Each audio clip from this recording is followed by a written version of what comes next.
Hello and welcome to another interactive read aloud. Today's book is Not Friends by Rebecca Bender. This is such a hilarious book and I think you're really going to enjoy it today. Before we get started, let's talk about Rebecca a little bit. Rebecca is our author and illustrator.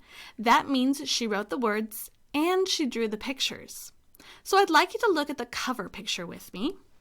And I want you to kind of see what kind of medium she used to create her picture. Do you think she used markers, crayons, colored pencils? Not quite. Rebecca used acrylic paint to create her pictures in the book. Now, there's something else I want you to notice about this cover illustration as well. If you look right here, you see those lines? And it's even on the back too. You see how there are lines in the book? That means she used a texture board to create those lines in her illustrations. So she used acrylic paint on top of a texture board. Pretty neat. If you're creating some illustrations to go with your book, then maybe you can use a texture board too. As we dive a little bit deeper into the story, I want you to think of 3 vocabulary words. The first word is difficult. Say that word with me. Difficult. Let's tap out the syllables. Difficult. There are 3 syllables in that word. So we're listening for the word difficult. The next word is frequently. Say that with me. Frequently. Let's tap it out. Frequently. Very good. Frequently is our second vocabulary word. And our last vocabulary word is the word glum. Say that word with me. Glum. How many syllables does glum have? Glum. Just 1. So our last vocabulary word that we're learning today is glum.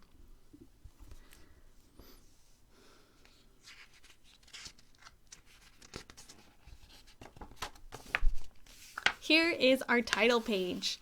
It says, Not Friends by Rebecca Bender. This book has a very special page. This is called the dedication page. So this dedication tells us who Rebecca wrote the book for. It says, For all the little birds in my life.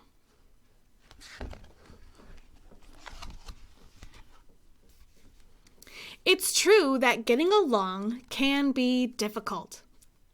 Hey, that's one of my vocabulary words. We already heard our first word, difficult. I'm going to finish reading this page and then we'll come back to the word. If the bird could tell you, he'd say he can't stand the giraffe.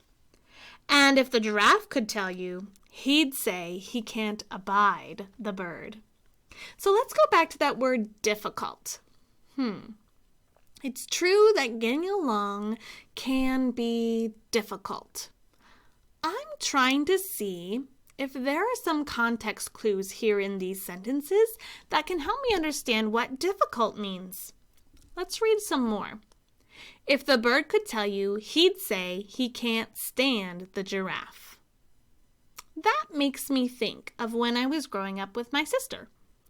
Sometimes my sister and I couldn't stand each other, and it was hard to get along. Even though Mom said, you have to get along. Hard to get along.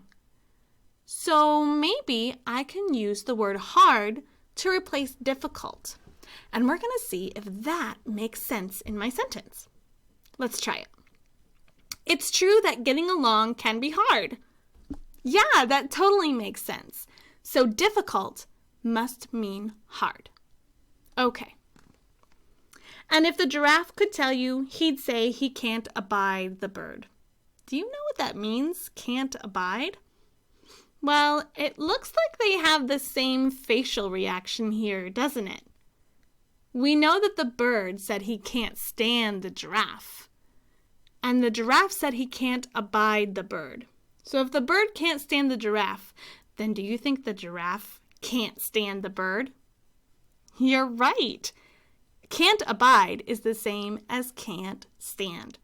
So these two characters can't stand each other.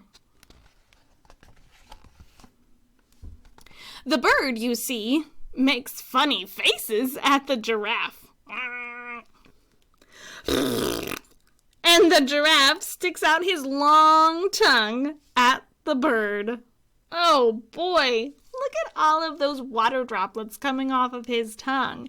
Yuck! No wonder it's difficult to get along.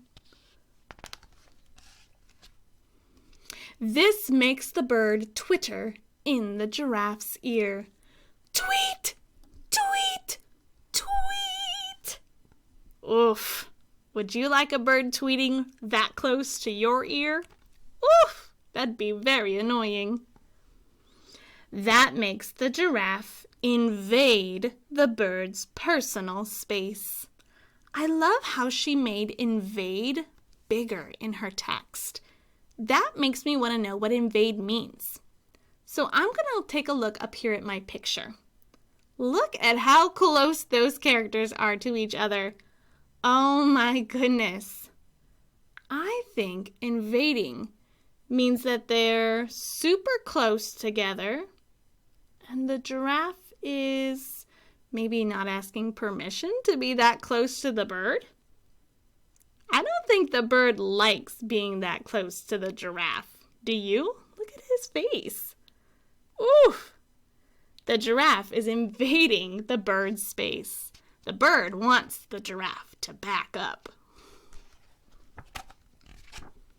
And some days the giraffe has bad breath.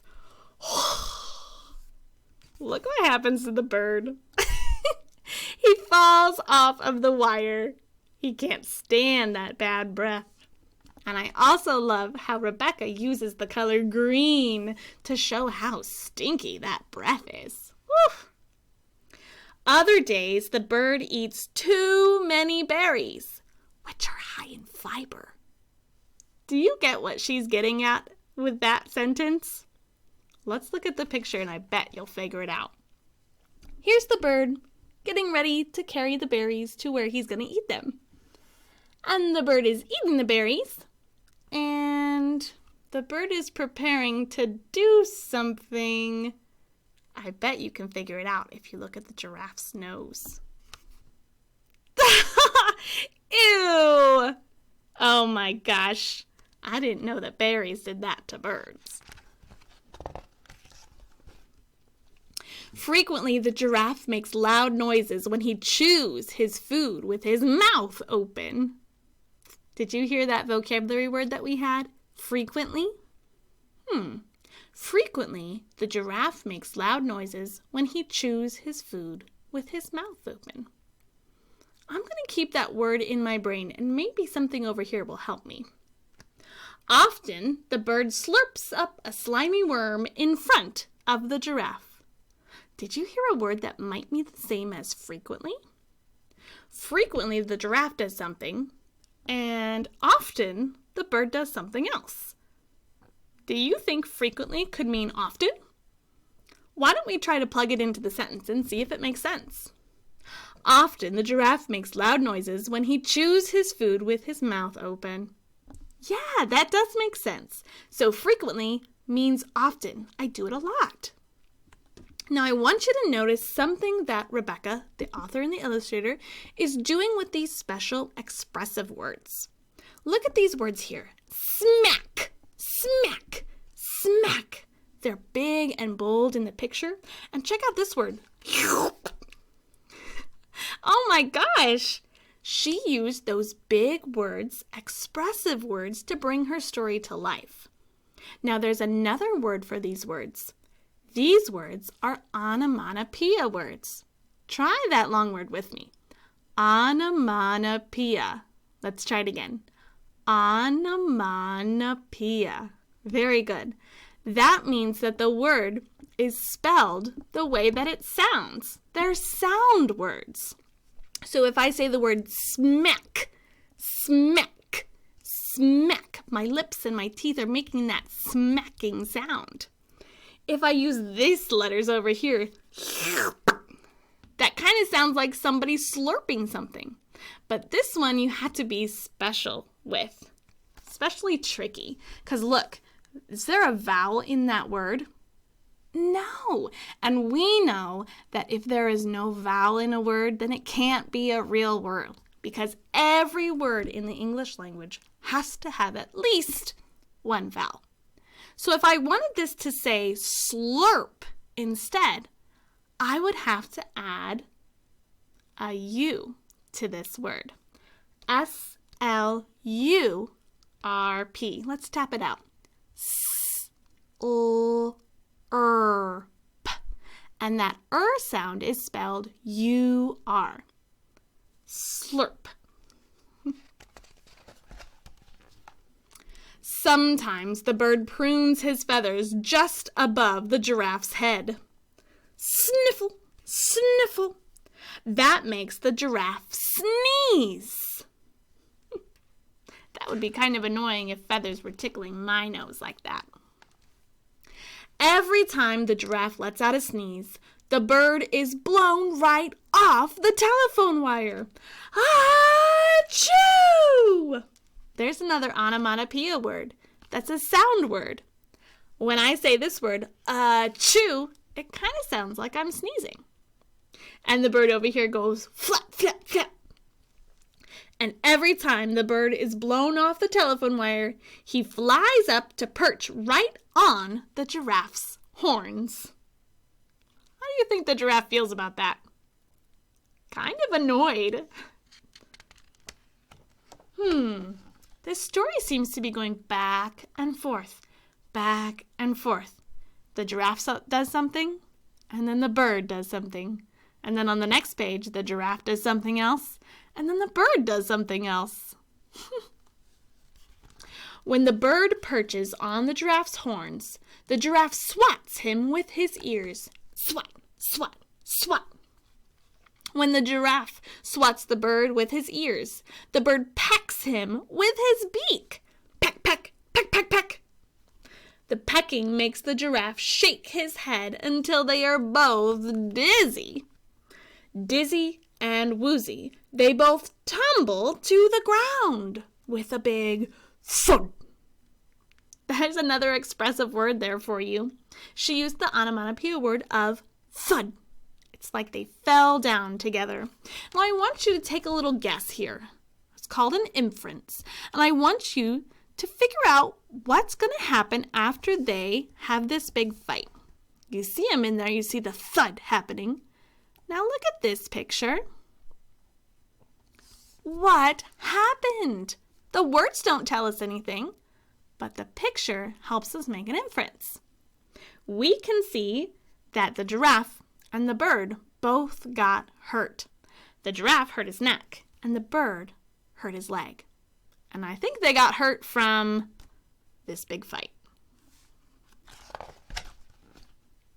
One day, the giraffe loses his patience and shouts at the bird, "Scram, bird!" The bird gets fed up and shouts back at the giraffe, "Get lost, giraffe!" So they do. And now you can see one is going that direction and the other is going this direction. That night, there is a seriously scary storm. All the telephone poles crash to the ground. The giraffe wishes he could hide his eyes under the bird's feathers so he wouldn't see the lightning. The bird wishes he could hide under the giraffe's ears so he wouldn't hear the thunder. You ready for these big expressive words? Here we go. Crack! Boom! Bang! Oh my goodness, look at our two friends over here. They look pretty scared, don't they? I know whenever a thunderstorm happens, I get scared too, and I want to be by someone else, a friend. Since they're all alone, they're probably feeling really, really scared. The next morning, the bird feels glum. There's our last vocabulary word. He has nowhere to sit and no one to pick and peck. So I'm trying to figure out what glum means on this page. The next morning, the bird feels glum. There's really no context clues in the sentence for this. That could mean happy, right? The next morning, the bird feels happy. Yeah, that makes sense. But wait a minute. Let's look at the picture and make sure it actually makes sense in the story. Does that bird look happy to you? No, he looks really sad. He has nowhere to sit and no one to pick and peck. If you had nowhere to sit and no one to pick and peck, or no one to talk to, how would you feel? Probably pretty sad. Down in the dumps, maybe? So I don't think glum means happy. I think glum means sad. Let's try it. The next morning, the bird feels sad. He has nowhere to sit and no one to pick and peck. Yeah, glum means sad. The giraffe feels lonely. There is no one around to pester and perturb him. With no one around to pester him, the giraffe has time to think. The funny thing is that all the giraffe can think about is, what do you think? The bird. What can he do to bring the bird back? What can he do to bring the bird back? Well, we know the bird is having a problem because it said he has nowhere to sit. So the bird is flying around everywhere. He's probably getting pretty tired. Why is he flying around everywhere? Well, remember what happened in the storm? All of the telephone poles went crashing to the ground. So there are no telephone poles to sit on anymore. Only tree branches, and all the tree branches are filled up with all sorts of other birds. So if Giraffe wants to bring the bird back, maybe he can help solve that problem. The giraffe agrees to help the telephone company for a while. What is that giraffe doing?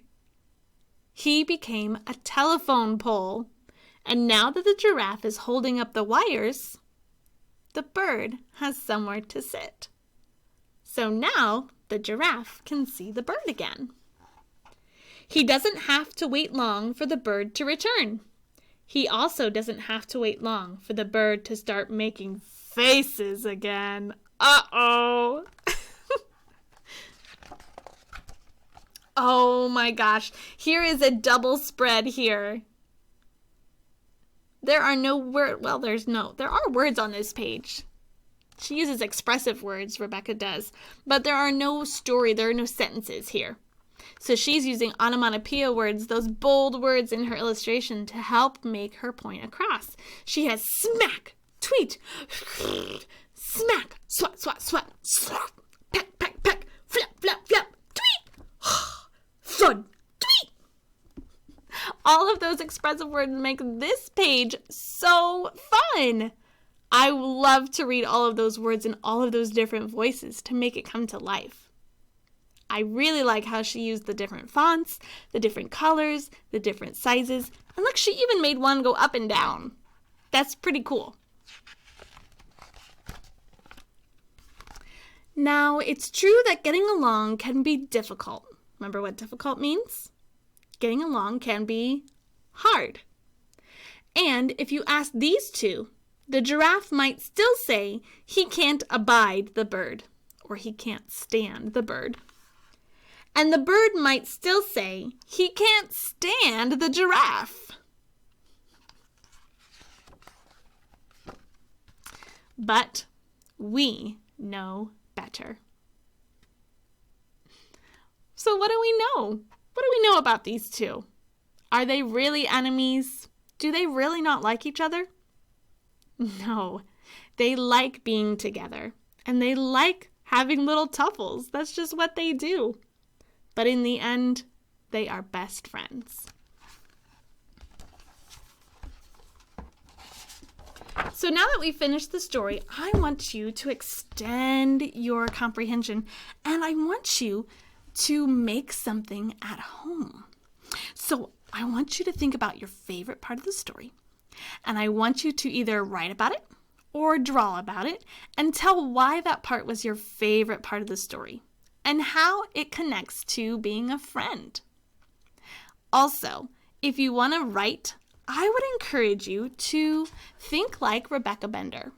What did she do in this story to make her illustrations and things pop off the pages and make them exciting? Do you remember? She used onomatopoeia words, those sound words. She used expressive words inside her illustrations to make them come to life. She used different fonts. She used different colors. She used different sizes. Trying to get to that really cool one. There it is. To make her illustrations come to life. So I want you to try to write like Rebecca. You can do any story you want to. Maybe it's about you and how you had a difficult time with one of your friends. Maybe it's a totally made up story about two people or two animals you don't even know. But as you're writing, I want you to add in some of these expressive words, some of these onomatopoeia words into your illustrations. And I want you to make them fancy and big and colorful, just like Rebecca did. When you're all done with your story, I would love for you to share it with someone special, maybe at your house or maybe even at school. Thanks for coming along and reading Not Friends with me today. It was a pleasure to have you.